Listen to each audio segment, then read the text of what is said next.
Katika kaseti hii utasikia mafundisho ya neno la Mungu katika siku mojawapo ya Bwana yakiletwa kwetu na askofu mkuu wa kanisa la Full Gospel Bible Fellowship, Askofu Zakaria Kakobe.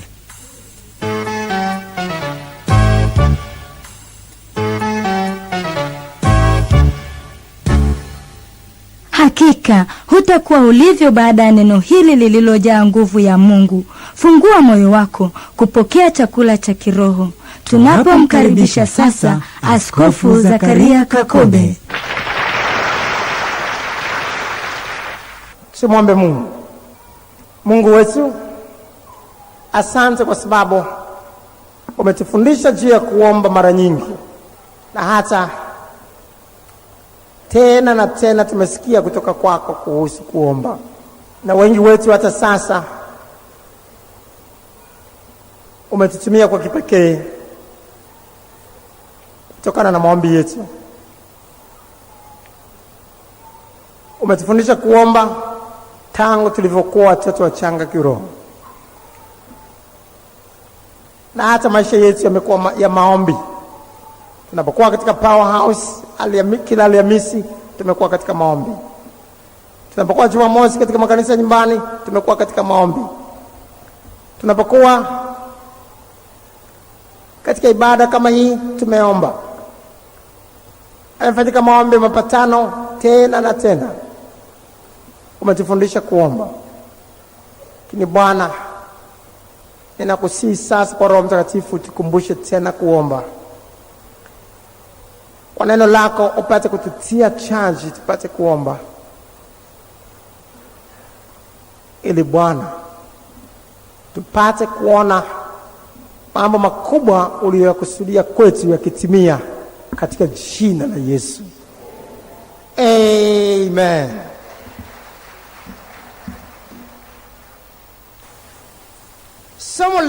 Somo letu sasa kazi ya maombi katika ulimwengu wa roho. Kazi ya maombi katika ulimwengu wa roho. Tutajifunza somo hili kwa kuligawa katika vipengele viwili. Kwanza amna kitu kwa kuwa muombi. Kwanza hamna kitu kwa kuwa muombi. Na pili kazi ya maombi katika ulimwengu wa roho. Kwanza hamna kitu kwa kuwa hamuombi. Neno la Mungu linatueleza kwamba kuna uwezekano wa kuona mambo makubwa sana. Kuna uwezekano wa watu kuokolewa katika dunia hii kwa namna ajabu sana. Kuna uwezekano wa kuona uamsho mkubwa sana, Kristo akiinuliwa, akitukuzwa kila mahali. Uko uwezekano wa ajabu sana. Na lolote lile tunaweza kuliona. Tukauambia mlima huu ng'oka, ukatupe baharini, ukatutii. Mkuyu ng'oka, ukatupe huko, ukatutii. Lakini hatuna kitu kwa kuwa tuombi. Hatuna kitu kwa kuwa tuombi. Yakobo sura ya 4. Yakobo sura ya 4 mstari wa 2. Yakobo sura ya 4 mstari wa 2. Mwanzo hapo mstari na mwisho tunasoma matamani. Mwanzo hapo mstari na mwisho tunasoma matamani wala hamna kitu. Sema wote, matamani wala hamna kitu. Wala hamna kitu kwa kuwa hamuombi. Naweza kuona. Wala hamna kitu kwa kuwa hamuombi.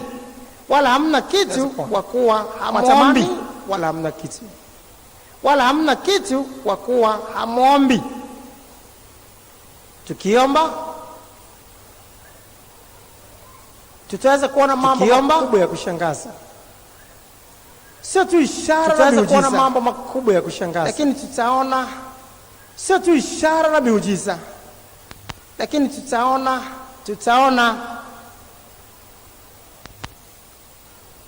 tutaona watu ambao hawajaokolewa. Tutaona watu ambao kutisha sana hawajaokolewa. Angalia Zaburi kwa namna ya kutisha sana. Sura ya 2, angalia Zaburi sura ya 2 mstari wa 8. Mstari wa 8. Labda tuanze mstari wa 7 mpaka mstari wa 7. Nitaihubiri amri, mstari wa 8. Bwana aliniambia, nitaihubiri amri mwanangu, mimi leo nimekuzaa. Bwana aliniambia, uniombe, ndiye mwanangu, nami nitakupa mataifa kwa urithi wako. Uniombe ya dunia wa milki yako, nami nitakupa mataifa kwa urithi wako, na misho ya dunia wa milki yako. Bwana ametuambia, ametupa agizo, ametupa amri. Bwana ametuambia, enendeni ulimwenguni mote. Ametupa agizo, ametupa amri, mataifa kwa wanafunzi. Enendeni ulimwenguni mote, mkiwabatiza kwa jina la Baba na Mwana na Roho Mtakatifu. Wanafunzi, mkiwabatiza kwa jina la Baba na Mwana na Roho Mtakatifu, mkiwafundisha kuyashika yote niliyowaamuru. Lakini mnawezaje kufanya hivyo? Hamna kitu. Lakini mnawezaje kufanya hivyo? Mniombe. Hamna kitu. Na mkiniomba, mkifanya maombi, mniombe, nitawapa mataifa kwa urithi wenu. Mkiniomba, mkifanya maombi, nami misho ya dunia mataifa kwa urithi wenu. Mpaka misho ya dunia. Na misho ya dunia kwa miliki yenu. Ambapo injili haitapenya. Kila mahali mtapateka, mahali ambapo injili haitapenya. Kila mahali mtapateka kwa injili. Kila mahali mtapateka. Kila mahali mtapateka. Mniombe, nami nitawapa mataifa kwa urithi wenu. Mniombe, nami nitawapa mataifa kwa urithi wenu. Unaweza kuona? Uniombe. Unaweza kuona? Yohana, uniombe. Sura ile ya Yohana 14. Sura ile ya 14 mstari wa 12. Mstari wa 12 mpaka mstari wa 14. Amini, amini nawaambie, yeye aniaminie, amini nawaambie, mimi kazi nizifanyazo niaminie, yeye naye atazifanya. Mimi kazi nizifanyazo mimi, na kubwa kuliko hizo atafanya, kwa kuwa mimi naenda kwa Baba. Wengi wetu tunaishi na kubwa kuliko hizo atafanya, kwa kuwa mimi naenda kwa Baba. Wengi wetu wanashindwa kuelewa kwamba Yesu amesema. Watu wanashindwa kuelewa yale aliyofanya yeye, kwamba Yesu amesema nyakati hizi tunatarajiwa kufanya mambo makubwa kuliko yale aliyofanya yeye. Nyakati hizi tunatarajiwa kufanya mambo makubwa kuliko aliyoyafanya.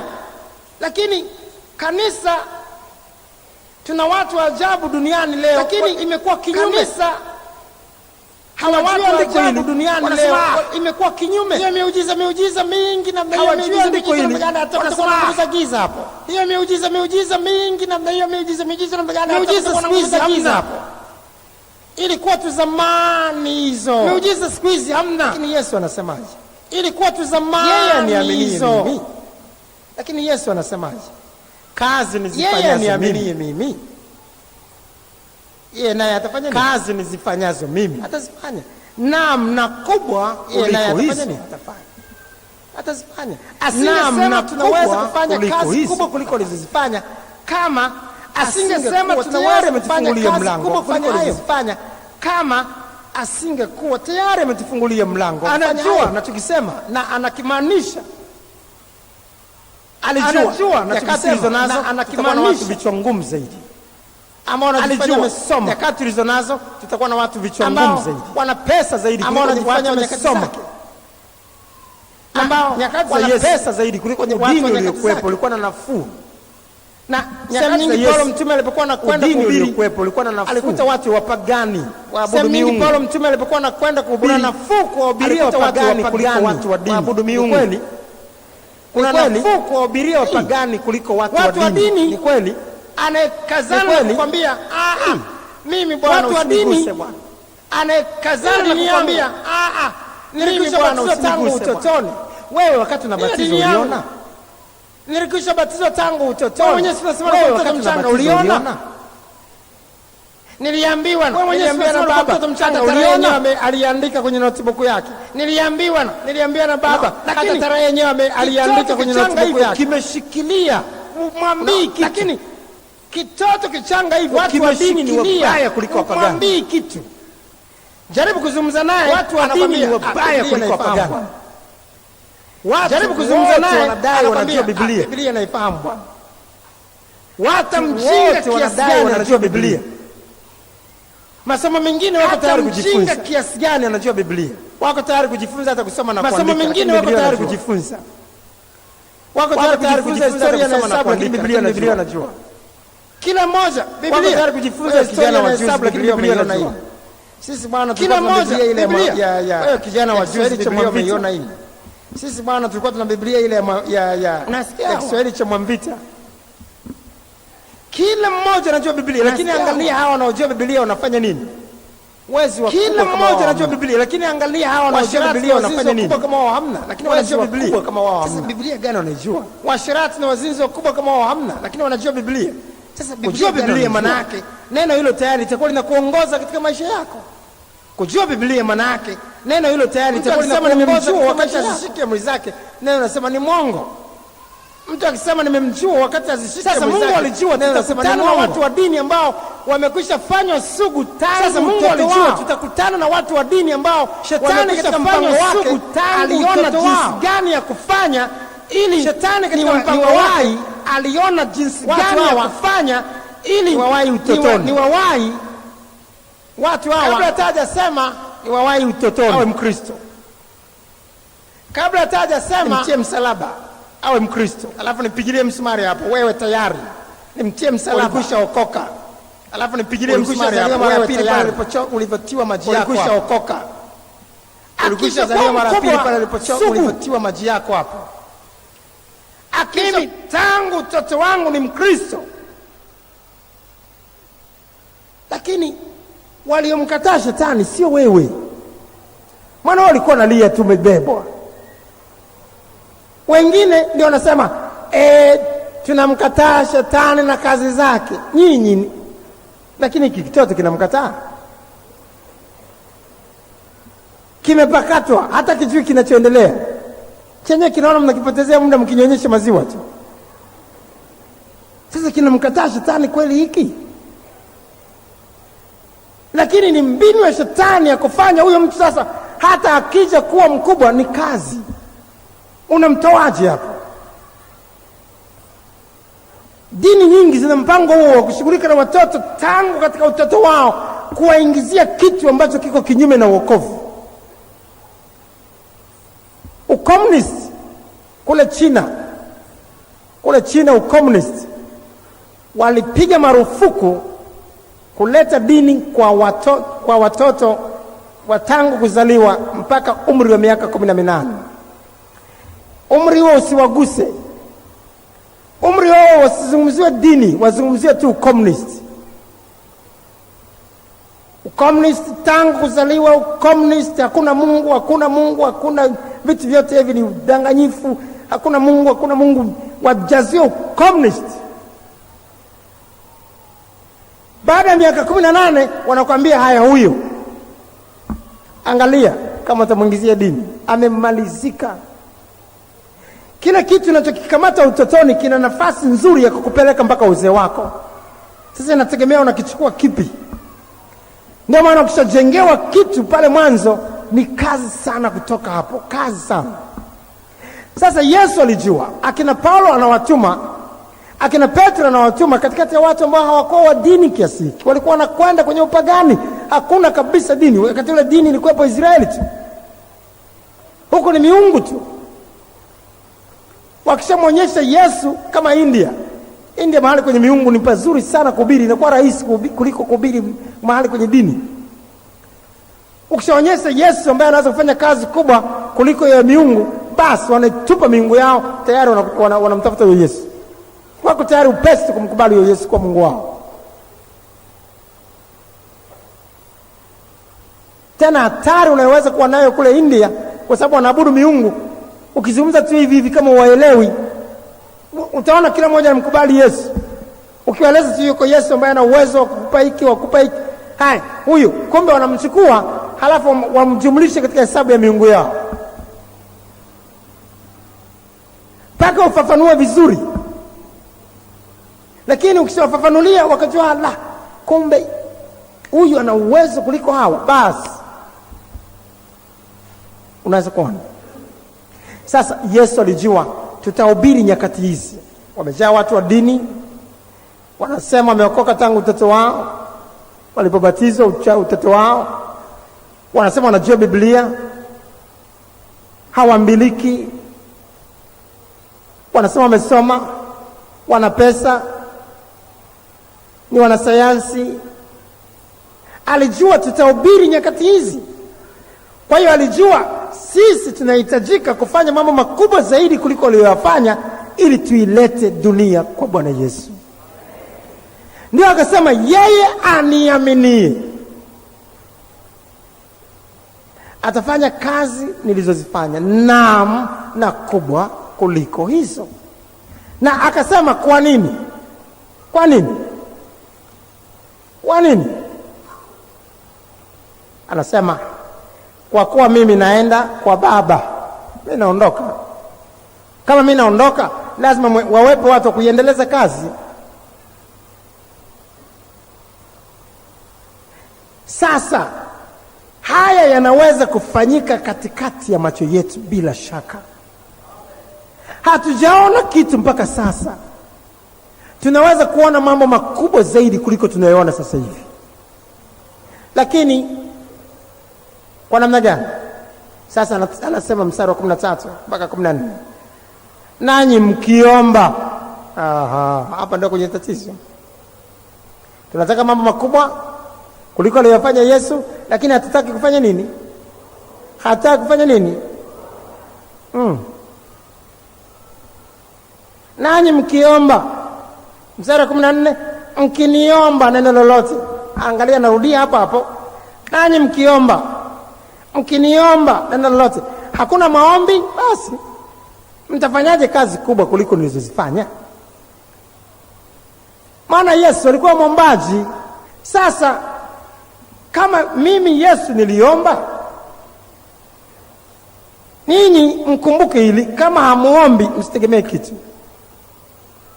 Siri ya ajabu sana imefichika. Maombi ya Yesu mpaka unashangaa. Yesu ni mwana wa Mungu.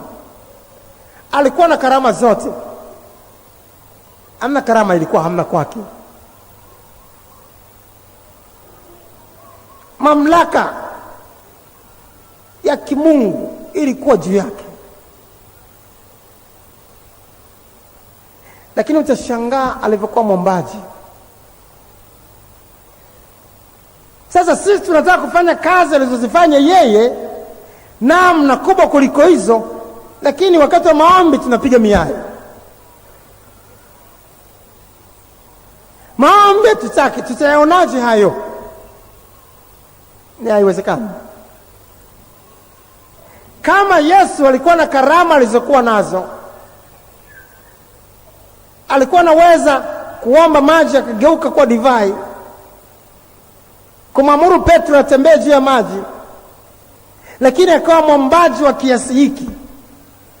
Sasa tunafikiri nini? Maana wako watu wengine kama hivi tunawaza twende tukahubiri Boston kwenye crusade kule Marekani. Wako watu wengine wanawaza kwamba lakini hata tusipoomba Kakobe, Bwana Mungu anamtumia sana. Mtumishi huyu, Bwana anamtumia sana. Bila maombi, hakuwezi kuwa na kitu. Kama Yesu alikuwa na karama alizokuwa nazo, na yote aliyokuwa nayo tunayafahamu, lakini bado alihitaji kuomba kiasi hiki, mimi huwa naogopa. Ndio maana leo tunataka kuangalia kwa nini maombi hivi. Maombi yana kazi gani katika ulimwengu wa roho? Kwa nini kuomba kiasi hiki? Kwa nini? Hivi Mungu hawezi kufanya mambo bila maombi? Tukawa na raha tusiombe wakati wote, tukukemea wakati wote, tukuomba na kufunga? Maana Yesu taona maombi yake yalivyokuwa. Tujikumbushe maombi yake. Angalia Marko sura ya kwanza. Marko sura ya kwanza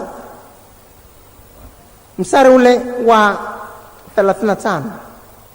Uone maombi aliyokuwa naomba Yesu. Hata alfajiri na mapema sana akaondoka, akatoka akaenda zake mahali pasipokuwa na watu, akaomba huko.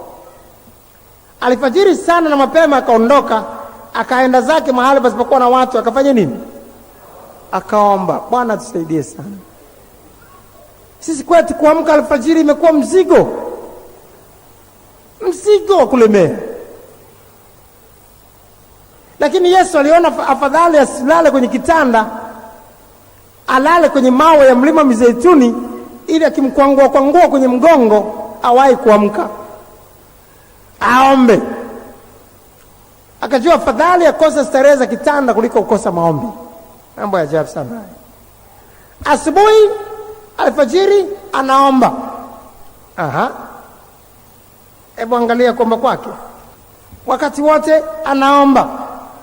Asubuhi, alfajiri ndio la kwanza. Maombi. Mtu mwenye karama zote hizi anaamka alfajiri kuomba. Anatufundisha kwamba kweli kama hatuombi tusijidanganye. Luka 5, hata mchana wakati anafanya huduma hakujiachilia kwenda tu na huduma. Wapi? Alipoona watu wanamsonga, nataka tu kuombewa, alijua hakuna chochote anachoweza kukifanya kama anaombea tu watu bila kuomba yeye mwenyewe, atakuwa anaweka mikono tupu mikavu. Akawa anafanyaje? Angalia Luka 5. Luka sura ya 5 mstari wa 15 mpaka 16. Lakini habari zake zikazidi kuenea, wakakutanika makutano mengi wamsikilize na kuponywa magonjwa yao. Lakini yeye alikuwa akijiepua, akaenda mahali pasipokuwa na watu, akafanya nini? Kaomba. Bado anataka kusikiliza neno, bado anataka waombee, lakini akajua kama tu anawahubiri neno bila kuomba hakuna matokeo. Kama tu anawaombea na kuwekea mikono bila maombi hakuna matokeo. Yeye kwa sababu alikuwa katika ulimwengu wa roho, anajua kazi ya maombi. Mara moja hakujichukuliwa tu na huduma, hamna. Alijitepua, akajua hapa ataenda mkavu hapa. Wengi wetu tunajipeleka tu ni huduma. Tuko tayari kufanya mambo mengine, kimbizana nayo, hapa tuko hapa. Lakini maombi, matokeo yake hatuoni chochote. Ni wakavu, hatuoni matokeo, hatuoni kazi za Yesu katikati yetu. Lakini yeye alijua kabisa hamna maombi, mambo yameharibika. Akajiepua, akawaacha wale wanaotaka kusikiliza neno. Lakini wengi wetu katikati yetu tuko tayari tu, ukiambiwa kuhubiri wakati wote tu, haya niko tayari. Wafundishe watu wa masomo ya mwanzo, haya walete. Wafundishe watu wa masomo, haya twende. Hujajiandaa hata kanisa la nyumbani, hata hujafanya maombi, haya unabeba somo huyo. Yesu hakuwa hivyo. Alipoona watu wanahamu kusikiliza neno, akajua kama anazungumza bila maombi, maneno yake yatakayokuwa yanatoka yatakuwa ni maneno yanayoitwa mwili. Mtu akihubiri kama mahubiri yake hayaambatani na maombi ya kutosha, maneno yake anayopeleka kwa watu yanakuwa mwili. Tuseme wote, maneno yake anayopeleka kwa watu yanakuwa mwili. Tena sasa mwili haufai kitu, umekufa. Mwili pasipo roho una uhai. Uwepo roho, si ndio? Sasa kama unataka maneno yale unayohubiri yalete mabadiliko ya maisha ndani ya watu, lazima yawe maneno ambayo ni roho. Maana uhai uko katika nini? Roho. Roho ikiondoka na uhai umefanya nini? Umetoweka. Yesu alijua akiendelea tu kuhubiri tu hivi bila maombi, maneno yake yanakuwa mwili, na akasema mwili haufai kitu. Unaona? Angalia Yohana sasa. Yohana 6 mstari wa 63. Yohana 6:63. Roho ndiyo itiaye uzima, mwili haufai kitu. Sema wote, roho ndiyo itiaye uzima, mwili haufai kitu. Tena maneno hayo niliyowaambia ni roho, tena ni uzima. Watu wengi wanakwenda makanisani tangu utoto wao, lakini wanaingia, wanatoka, hawaokoki. Tena wakitoka nje ya makanisa wanapinga hata wokovu kwamba hauko. Unaona? Tatizo ni nini? Je, hakuna wahubiri huko makanisani? Hakuna wanaosimama kwenye mimbari kutoa mahubiri? Tele, sio tu wapo, tele tena na majoo ya kutisha. Wanahubiri, wamekuwa wanahubiri miaka yote, mtu anahubiriwa miaka 40-50, lakini habadiliki, ni mlevi vile vile. Ujue tatizo hapo, yale maneno ambayo mhubiri huyo anayozungumza ni maneno ambayo ni mwili, haufai kitu. Roho ndiyo itiaye uzima. Maana yake sasa, kama mhubiri unahubiri bila mtanguliza maombi, mahubiri yako yanakuwa mwili tu. Maana yake yamekufa, hayana uwezo wote kubadilisha mtu. Maana tatizo liko ndani ya moyo wa mtu, sio katika kichwa. Kwa hiyo kama ni maneno tu ya kimwili, hayawezi kumbadilisha mtu. Jaji wa mahakama anatumia maneno ya kimwili tu, tutakufunga miaka 20 jela na kazi ngumu ili ufundishwe kwa wengine. Tashangaa wala haifundishwe. Watu wanashangaa tu. Utakuta wengine wanasema, kama hujatiwa gerezani hujawa mwanaume bwana. Unasikia? Unasikia? Kwa sababu maneno yanakuwa mwili, yakiwa na uhai, yakiwa yana nguvu ya Mungu, yana uwezo wa kubadilisha. Ndio yalimbadilisha Sauli. Akasema tu maneno machache, Sauli, mbona unaniudhi? Ni nani wewe Bwana anayekuudhi? Tayari, kwa sababu ni maneno ambayo ni roho, yanapenya. Biblia inasema neno la Mungu lina nguvu. Ni kama upanga ukatao kuwili, linafanya mambo yote yaweze kuwa wazi, kama tutakavyoona sio muda mrefu hapa. Neno hilo sasa, kama sio roho, halifanyi kazi iliyokusudiwa, halina nguvu. Kwa hiyo wanakuja kwa Yesu, wanataka kusikiliza neno. Sasa wanataka kusikiliza neno gani? Akajua kama nahubiri amna maombi, nitakuwa natoa maneno ambayo ni mwili, yamekufa, hayana nguvu, yamekufa. Kumbuka, ili neno ambalo tunalisoma hapa, nyaraka tunazisoma hapa, ni nyaraka ambazo zinahitaji kufufuliwa na kufanywa kuwa hai kulingana na watu walioko. Waraka wa Paulo mtume kwa Wagalatia, sisi ni Wagalatia hapa. Waraka wa Paulo mtume kwa Waefeso, sisi ni Waefeso hapa. Hapa hakuna Mwefeso, wako Wasukuma na Wanyamwezi na Wagogo bwana. Kwa hiyo kama ukilisoma tu neno tu hivi kama lilivyo, Paulo mtume akawaambia Waefeso, akawaambia neno hilo ni mwili tu, lazima livuviwe. Roho Mtakatifu lazima livuviwe. Ndio maana Biblia inasema kila neno, anasema kila neno peke yake, kila neno lenye nini? Lenye nini? Kuna siri kubwa hapo. Timotheo wa pili sura ya 3 mstari wa 16 mpaka 17. Timotheo wa pili sura ya 3 mstari wa 16 mpaka 17. Kila andiko lenye nini?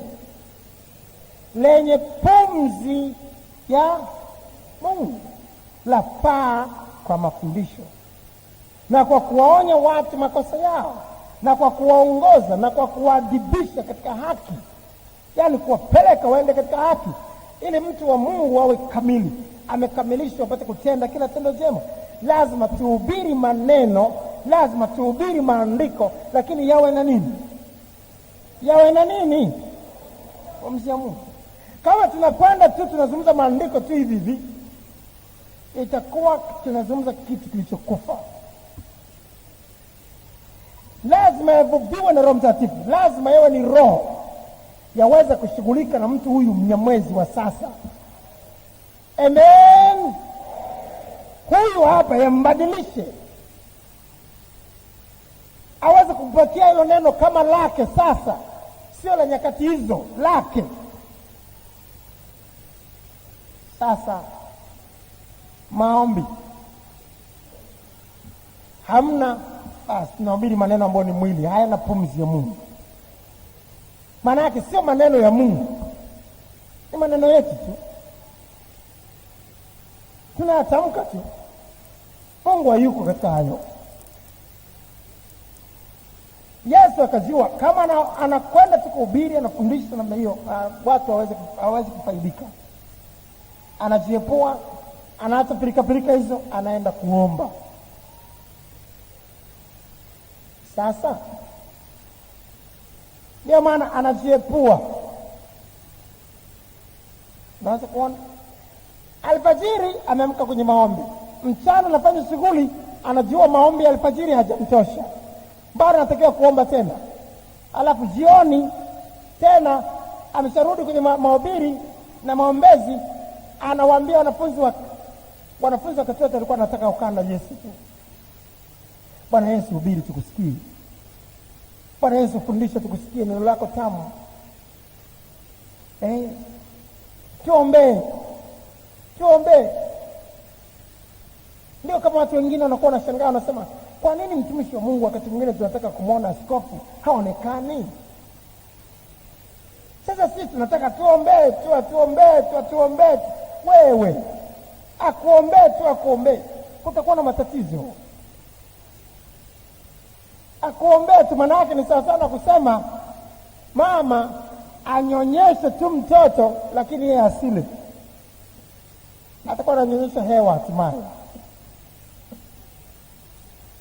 Haya nyonyo, mtoto anavuta tupu, mwisho anapiga kofi. Mama, unanipa kitu gani nataka kionekane? Kumbe akina mama wanaofahamu ananyonyesha, alafu anafahamu kwamba hata mtoto wangu ananyonya sana, na mimi niende nikanyonye nipate kitu hicho cha kumpa. Anaenda naye anabugia uji wa ulezi, anajiweka sawa, maziwa yamejaa, ndio anakuja, haya nyonya. Na kuombea watu ni hivyo hivyo, kwa sababu Kakobe sio anayeponya. Kakobe anaponya? Yesu sio mganga wa kienyeji. Yesu sio Mungu, ni mwanadamu. Anapoweka mikono juu ya wagonjwa, lazima kuwe na nguvu ya Mungu ya kuponya. Lazima uwepo wa Bwana wa kuponya upenye katika mikono yake, uende kwa mtu yule. Hakuna maombi sasa, kama tunavyoweza kuona hapa mbele, hakuna maombi tayari. Kinachofanyika, uwepo wa Mungu upo, lakini tayari hauwezi kupenya hapa. Maombi ni ufunguo, kama tutakavyoweza kuona sasa hivi hapa.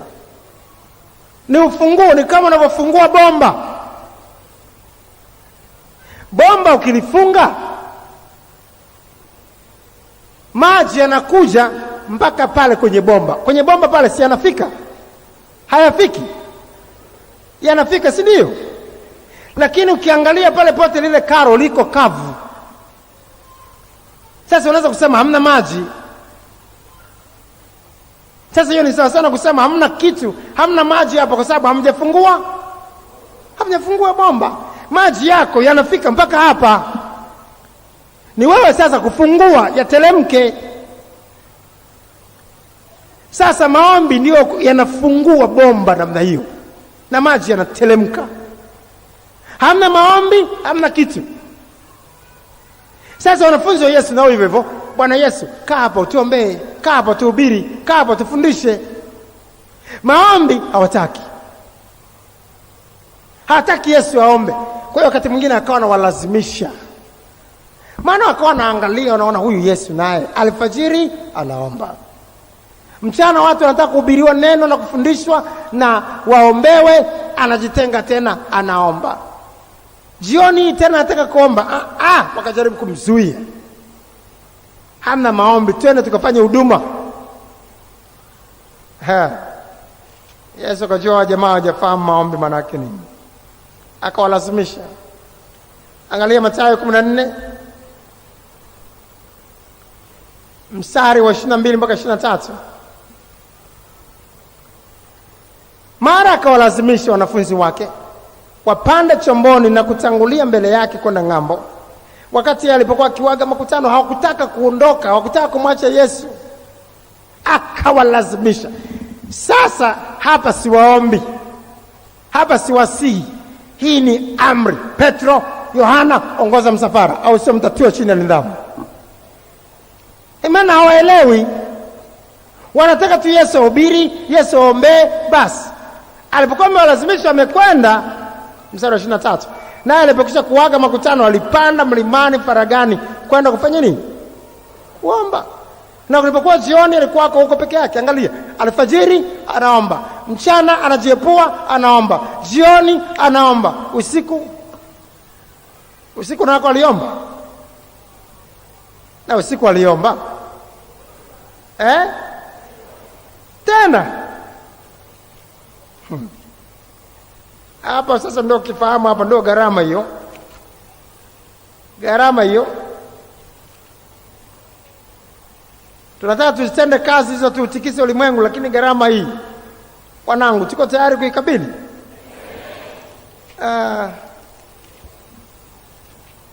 Sawa, kama Yemen hiyo ni Yemen ya kweli, kama tunaitendea kazi kweli, tutaona mambo makubwa sana. Na usiku, kama walivyosema wengine hawa ambao wanapekua sana maandiko, aliomba kwa uzito mkubwa sana. Na angalia Biblia yako sasa katika Luka 6 mstari wa 12. Luka 6:12, ikawa siku zile aliondoka akaenda mlimani ili kuomba, akakesha usiku kucha katika kumwomba Mungu. Bwana, alfajiri anaomba, mchana anaomba, jioni anaomba, usiku kucha maombi. Na maombi ya kwake yalikuwa ya kuugua. Analia sana na machozi. Analia. Yesu mwenye karama zote hizi analia. Analia, naomba. Na karama zote hizi, na uwezo wote huo, mwana wa Mungu analia katika maombi. Kuna siri kubwa hapo kwenye maombi ambayo hatujafahamu. Ndio maana tuombi. Waebrania 5 mstari wa 7. Yesu kuziza mwili wake alimtolea yule awezaye kumwokoa na kumtoa katika mauti. Maombi na dua pamoja na kulia sana na machozi, akasikilizwa kwa jinsi alivyokuwa mcha Mungu. Maombi na dua pamoja na kulia sana na machozi. Ndio maombi ya Yesu. Alikuwa naomba, alikuwa anashindana katika maombi. Ni vita, ni mapambano na Ibilisi. Tunataka kuwachukua watu tuwalete kwa Yesu, ni mapambano. Anashindana. Utaweza kuona tuko hapa, utaweza kuona watu wanaomba, wako na imani, mwili hautaki kuomba. Mwili unafanya kazi ya Ibilisi. Hautaki kuomba. Unataka kuomba, fanya kitu kingine. Ukiamua tu kuomba, utashangali mwili linaleta mawazo chungu mzima. Wewe unaamka saizi ya nini? Utashangaa usingizi hapo ndio umenoga. Ile mwili linakwambia usingizi bado, malizia. Wewe zamu yako ni saa ngapi? Saa 9. Unaamka na Roho Mtakatifu amekuamsha saa 9 kasoro 10. Ile mwili linakwambia malizia tu dakika 10 kidogo usingizi. Kija kuibuka hivi 12 na robo.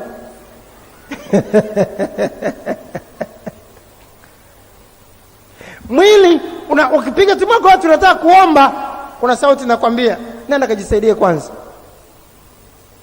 Mawazo chungu mzima ya kukutoa tu kwenye maombi. Unaona? Vyote hivyo ni vita. Mwili unashindana na sisi. Roho na mwili, Biblia inasema vimepingana. Ndio maana lazima kushindana. Shetani anajua maombi ni kitu cha kumaliza. Maombi ni ufunguo, ni kufungua bomba na nguvu ya Mungu inaachiwa. Maneno tutakayohubiri yatakuwa ni roho, uzima utakuja, uwezo wa Bwana utakuwa na penya. Sasa anazuia. Kwa hiyo utaweza kuona mwili hautaki, shetani hataki, tunashindana. Hata tunatumia viungo na kila kitu. Mwili unataka kulala, kuna kulala. Mwili unataka kutupeleka. Maana wakati mwingine ukitulia na mimi unaweza kukuta mawazo yanakupeleka. Wewe uko hapa, mawazo yako Tabora sokoni. Sasa tunashindana, tutaki ile akili kuwaza mambo mengine. Tunaomba na mwili wote tunataka ushike adabu, uombe tu. Yesu alikuwa anatumia hata viungo kushindana mpaka anatoka jasho sana. Hari yake Biblia inasema ilikuwa nzito sana. Anaomba kwa kugua, halafu anatumia nguvu sana katika maombi, kiasi ya kwamba kunakuwa na kitu inaitwa mental pressure. Vinyweleo vinatanuka. Vinyweleo vikitanuka havipitishi tu jasho, lakini vinapitisha pamoja na nini? Na damu. Ndio kwanza. Ndio maombi ya Yesu yalivyokuwa. Ndio maombi ya Yesu yalivyokuwa. Luka 22 mstari ule wa 43 kuanzia mstari wa 40, wanafunzi wake anawaambia waombe, wanalala tu usingizi. Mmeshinda ukesha pamoja nami hata saa moja, wakiachia kidogo wamelala usingizi. Mimi hayo tupu. Alipofika mahali pale aliwaambia ombeni kwamba msiingie majaribuni. Mstari wa 40 mpaka mstari ule wa 45 mpaka 46 sura 22. Alipofika mahali pale aliwaambia ombeni kwamba msiingie majaribuni. Mwenyewe akajitenga nao kama kiasi cha kutupa jiwe. Akapiga magoti akaomba akisema, Baba, ikiwa ni mapenzi yako uniondolee kikombe hiki, lakini si mapenzi yako bali yako yatendeke. Malaika kutoka mbinguni akamtokea akamtia nguvu.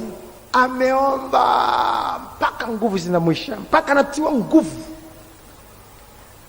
Tuna wakati kweli tunaomba mpaka nguvu inatuishia, mpaka tunamwambia Bwana nipe nguvu tena niendelee. Ndivyo alivyokuwa Yesu. Naye kwa vile alivyokuwa katika dhiki akazidi sana kuomba. Kumbe kadiri tunavyokuwa katika dhiki ndio tunatakiwa kuongeza maombi, lakini wengine wakiwa katika dhiki ndio wanaacha maombi.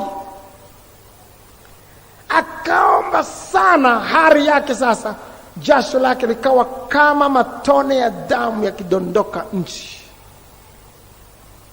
Alipoondoka katika kuomba kwake akawajiwa wanafunzi wake, akawakuta amelala usingizi. Amelala. Hawa walikuwa na waza Yesu sana karama zote. Tulale tu tunaamka basi mambo yanajipa tu yenyewe. Yesu alijua sio hivyo. Sio hivyo. Lazima kuomba. Akasema sasa mkiniomba, nanyi mkiomba nanyi mkiomba lolote, aniaminie atafanya kazi nizozifanya namna kubwa hizo kuliko hizo. Lakini mkiomba sio kama hamfanyi maombi. Sasa kwa nini tuombe? Ndio maana tumegusia hayo tayari, kwa sababu yameumana sana hapa. Kipengele cha pili sasa, kazi ya maombi katika ulimwengu wa roho. Tumeshagusia hapa.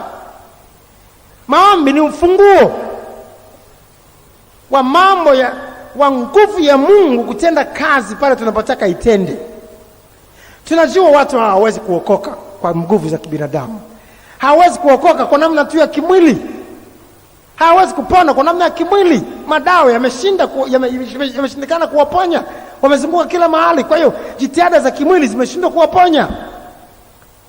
Jitihada za kimwili zimeshindwa, haziwezi kuwaokoa. Sasa tunataka nguvu za Mungu zifanye kazi. Nguvu za Mungu kweli ziko, lakini katika mpango wa Mungu kama bomba ilivyo, nguvu za Mungu zipo karibu na sisi kuliko tunavyofikiri. Zipo kwa ajili ya kufanya lolote tunataka zifanye. Lakini Yesu akasema, nimewapa funguo. Lolote mtakalolifungua duniani limefunguliwa, mtakalolifunga limefungwa. Ufunguo uliotupa sasa ni nini? Maombi ndio ufunguo. Mkiniomba mnafungua bomba. Utaweza kuona Yesu kabla akimaliza kuomba, akitoka Yesu, utaona mambo ya ajabu sana yanafanyika baada ya maombi. Fanya survey, turudi huko tulikotoka, uone baada ya maombi yake yanafanyika mambo gani. Watu wanamtafuta, watu wana hamu ya kumsikiliza, watu tu wanachukuliwa tu, wanabadilishwa. Marko sura ya kwanza mstari wa 35 mpaka mstari sasa wa 42. Hata alfajiri na mapema sana akaondoka, akatoka kaenda zake mahali pasipokuwa na watu, akaomba huko. Simoni na wenzio akamfuata, nao walipomwona wakamwambia, watu wote wanakutafuta. Ametoka kwenye maombi, ameomba. Nguvu ya Mungu tayari imeshamfunika. Tayari watu wanafanya nini? Wanamtafuta. Ukiomba, unaweza kutoka nje kule kwa sababu ya nguvu ya Mungu iliyokuzunguka. Watu wakawa nakutafuta na hamu ya kusikia neno kutoka kwako. Akawaambia, twendeni mahali pengine mpaka vijiji vilivyo karibu, nipate kuhubiri huko nako, maana kwa hiyo nalitokea. Akaenda akihubiri katika masinagogi yao katika nchi yote Galilaya na kutoa pepo. Akaja kwake mtu mwenye ukoma, akamsinda na kumpigia magoti na kumwambia, ukitaka waweza kunitakasa. Naye akamhurumia, akanyosha mkono wake akamgusa, akamwambia, nataka takasika. Hakuna maombi marefu. Ukimwona mtu anaomba maombi mengi kumwambia mgonjwa, Bwana kweli mponye, kweli Bwana mkumbuke huyu naye, angalia jinsi alivyo Bwana, mponye Bwana we, Bwana kama sipomponya sijui itakuwaje. Kuna matatizo. Anakwenda kimwili. Hamna nguvu ya Mungu karibu hapo. Ametoka kwenye maombi alfajiri, amejaa nguvu ya Mungu, nataka takasika. Kwisha. Na mara ukoma wake ukamtoka katakasika. Naona maombi. Twende tuyafuatilie maombi. Yesu kabla kutembea juu ya maji, ndio maombi aliyotangulia hapo. Yesu kabla kutembea juu ya maji, alipokwenda mlimani akajitenga faragani, akapokwenda mlimani akajitenga faragani, watangulia yake akajitenga faragani kuomba. Watangulia hapo ndipo alipotembea juu ya maji. Baada ya hapo ndipo alipotembea juu ya maji. Mathayo 14. Mathayo 14. Mstari wa 22 na 25.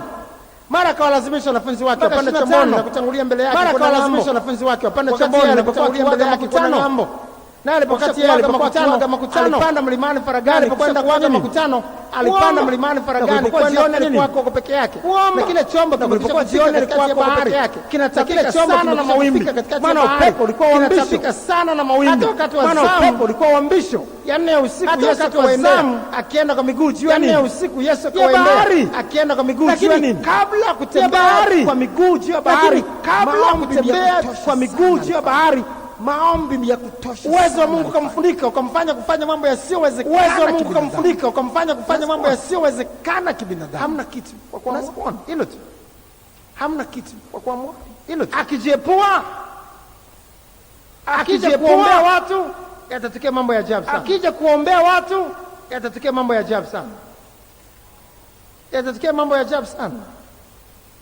Yatatokea mambo ya ajabu sana. Katika Luka sura ya 5, katika Luka sura ya 5 15 bado tumesoma, lakini habari zake zikazidi kuenea na kutanika makutano mengi, habari zake zikazidi kuenea kwa kutanika magonjwa yao. Makutano mengi alikuwa akijiepua, akaenda mahali magonjwa na watu, lakini alikuwa akijiepua mistari niopata mahali sasa na watu akaomba. Ameletwa mtu mwenye mistari niopata hapa sasa, anachukuliwa na watu 4, mtu mwenye yuko kwenye godoro, anachukuliwa na watu 4 na kuambia ondoka ujitike kitanda chako, na kuambia ondoka ujitike kitanda chake. Lakini kabla ya hapo maombi yalitangulia chake.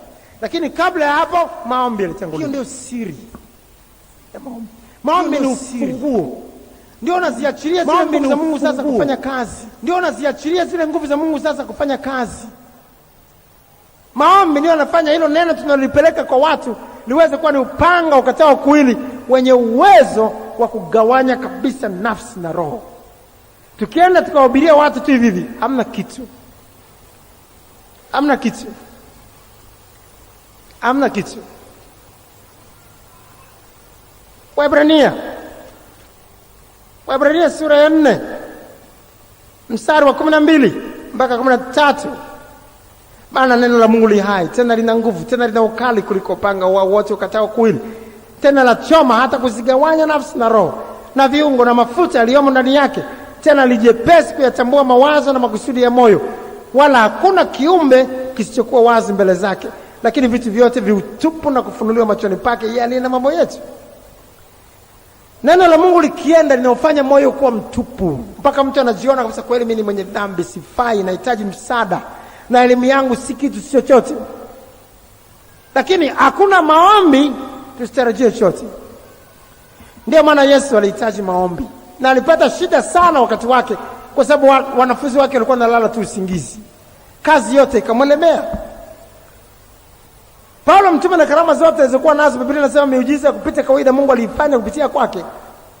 Lakini wakati wote alikuwa anadai maombi. Katika crusade zake anakwenda huko na kule kuhubiri, anakwenda huko na kule. Alijua kama watu waniombei nimekwisha, hakuna kitu, sitakaona chochote, sitamwona Mungu anatukuzwa. Uzito na nguvu yote ulikuwa kwenye maombi. Na ndio maana utaona wakati wote, ndugu tuombeeni. Ndugu tuombeeni. Paulo mtume anahitaji maombi. Anahitaji kuombewa. Anahitaji support, anahitaji kuungana na kanisa waombe ili mambo makubwa yafanyike. Angalia Tesalonike wa kwanza sura ya 5 mstari wa 25. Wathesalonike wa kwanza 5:25. Ndugu tuombeeni